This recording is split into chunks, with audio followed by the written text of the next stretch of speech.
Assalamualaikum warahmatullahi wabarakatuh. Perkenalkan, nama saya Berliana Zulfikri, NIM 20233011. Saya dari Prodi D3 Manajemen Pajak, Fakultas Ekonomi, Universitas Negeri Padang. Baiklah, di video kali ini, saya akan mempresentasikan tugas dari mata kuliah Manajemen Retribusi Daerah, yaitu tentang gambaran umum retribusi daerah. Baiklah, yang pertama saya akan menjelaskan tentang apa itu retribusi daerah. Secara umum, retribusi berasal dari kata retributio dalam bahasa Latin yang berarti pungutan. Secara umum, retribusi adalah pungutan yang dilakukan oleh pemerintah atas pemakaian prasarana atau pemanfaatan jasa yang disediakan, seperti pemakaian jalan dan sebagainya. Menurut Undang-Undang Nomor 28 Tahun 2009, retribusi adalah pungutan daerah sebagai pembayaran atas jasa atau pemberian izin tertentu yang khusus disediakan atau diberikan oleh pemerintah daerah untuk kepentingan pribadi atau badan. Selanjutnya, menurut Marihot P. Siahaan, retribusi daerah ialah pungutan daerah sebagai pembayaran atas jasa ataupun pemberian izin tertentu yang khusus disediakan dan juga diberikan oleh pemerintah daerah untuk kepentingan orang pribadi maupun kepentingan suatu badan. Selanjutnya yaitu ciri-ciri dari retribusi daerah. Yang pertama, retribusi tersebut dipungut oleh pemerintah daerah. Yang kedua, di dalam pemungutan tersebut terdapat paksaan secara ekonomis. Yang ketiga, terdapatnya kontraprestasi yang secara langsung dapat ditunjukkan.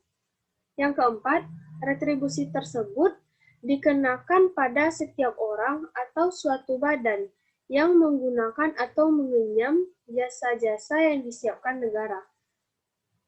Yang kelima, menurut Dirjen Perimbangan Keuangan Pusat dan juga Daerah, Departemen Keuangan RI, kontribusi retribusi tersebut terhadap penerimaan pendapatan asli daerah, pemerintahan kabupaten, atau pemerintah kota yang relatif tetap dan perlu mendapat perhatian serius bagi daerah. Disebabkan karena secara teoritis, terutama untuk kabupaten atau kota, retribusi seharusnya dapat mempunyai peranan atau kontribusi yang lebih besar terhadap pendapatan asli daerah. Selanjutnya yaitu perbedaan pajak dengan retribusi. Yang pertama, pembayaran pajak tidak menerima imbalan secara langsung.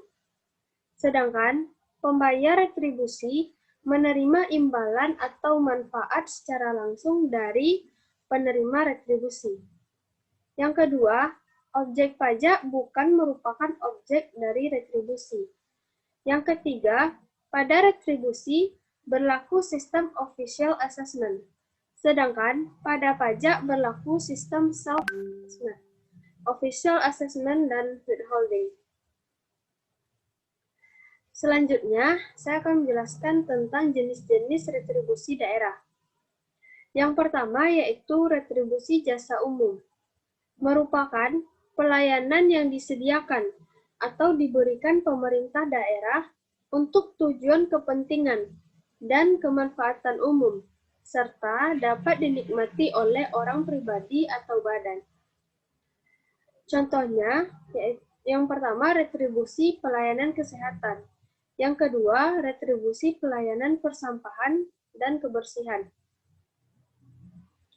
Yang kedua, yaitu retribusi jasa usaha, merupakan jasa yang disediakan oleh pemerintah daerah dengan menganut prinsip-prinsip komersial karena pada dasarnya dapat pula disediakan oleh sektor swasta. Contohnya, yang pertama retribusi pemakaian kekayaan daerah. Yang kedua, retribusi pasar grosir atau pertokoan. Yang ketiga, retribusi tempat pelelangan. Yang keempat, retribusi terminal. Yang kelima, retribusi tempat khusus parkir. Yang ketiga, retribusi perizinan tertentu. Merupakan suatu pelayanan perizinan tertentu oleh pemerintah daerah kepada orang pribadi atau badan yang dimaksudkan untuk pengaturan dan pengawasan atas kegiatan pemanfaatan ruang. Penggunaan sumber daya alam, barang, prasarana, sarana, atau fasilitas tertentu guna melindungi kepentingan umum dan menjaga kelestarian lingkungan. Contohnya, yang pertama retribusi izin mendirikan bangunan. Yang kedua, retribusi izin tempat penjualan minuman beralkohol. Yang ketiga, retribusi izin gangguan. Yang keempat, retribusi izin trayek. Yang kelima, retribusi izin usaha perikanan. Berdasarkan Undang-Undang Nomor 28 Tahun 2009, setiap pungutan retribusi daerah harus dilakukan sesuai dengan kriteria yang telah ditentukan. Berdasarkan kriteria-kriteria pemungutan daerah tersebut di atas, Undang-Undang Nomor 28 Tahun 2009 yang menganut sistem closed list menetapkan 30 jenis retribusi daerah yang dapat dipungut oleh pemerintah provinsi, kabupaten, kota. Jumlah ini bertambah menjadi 32 jenis setelah diterbitkannya Peraturan Pemerintah Nomor 97 Tahun 2012. Baiklah, hanya sekian tugas presentasi mata kuliah Manajemen Retribusi Daerah, yaitu tentang gambaran umum dari retribusi daerah yang dapat saya sampaikan. Apabila ada salah dan janggal, saya mohon maaf, dan saya sudahi dengan wabillahi taufiq wal hidayah. Assalamualaikum warahmatullahi wabarakatuh.